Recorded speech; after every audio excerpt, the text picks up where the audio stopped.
I'm gathering, based on the topic of the song "Crooked Cross," that you're not afraid of being slightly offensive to some love that song. some stereotypical norms. Where did that song "Crooked Cross" come from? Well, there's a few places where it came from. Yeah. So again, everything comes from real life first. Sure.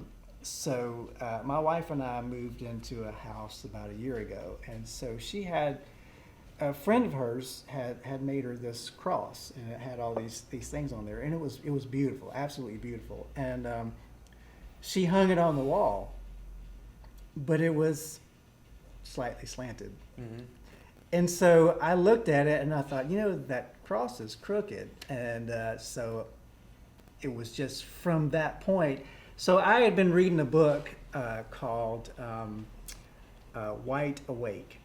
And it was really one of those things where I thought about the norms that we have kind of had in our lives, in society. As we grow up, we just sort of think this is normal. This is how I normally think. This is what I normally think about this person. This is what I normally think about that. This is what I've been handed down, and so I'm going to do it this way.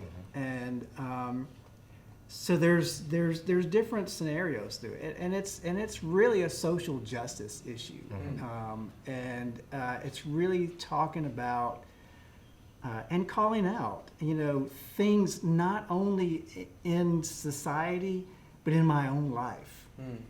So when I write a song like "Crooked Cross," like I think I had talked to Stacy about this song when I first did it. I was like, what do you think about some of these things? Because obviously, Stacy and I do not come from the same background. If you haven't noticed.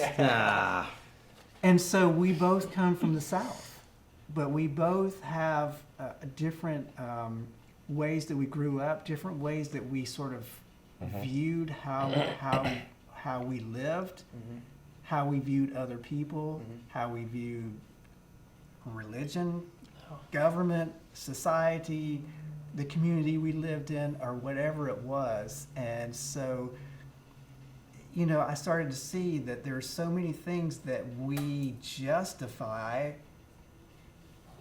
in the name of religion, Right. most of the time.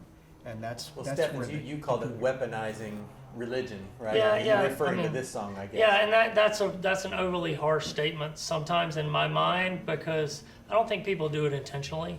I mean, to Mike's point, I think that historically, and the South is not only guilty, this is true around the world in multiple religions in any sort of format or fashion or different people. Yep. But we build these tradition over tradition, decade over decade fences, philosophically speaking, of religious ideologies that sometimes, or traditions, not ideologies per se, but traditions or customs that we interpret from the ideologies that I think are oppressive at times and or unjust. Yeah.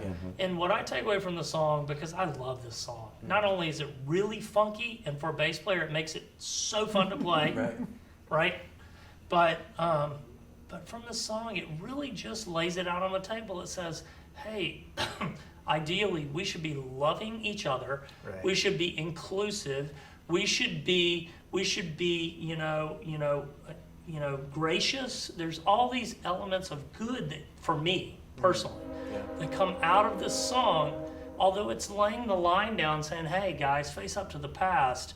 At the same time, it's saying, "Let's walk forward doing this." Yeah.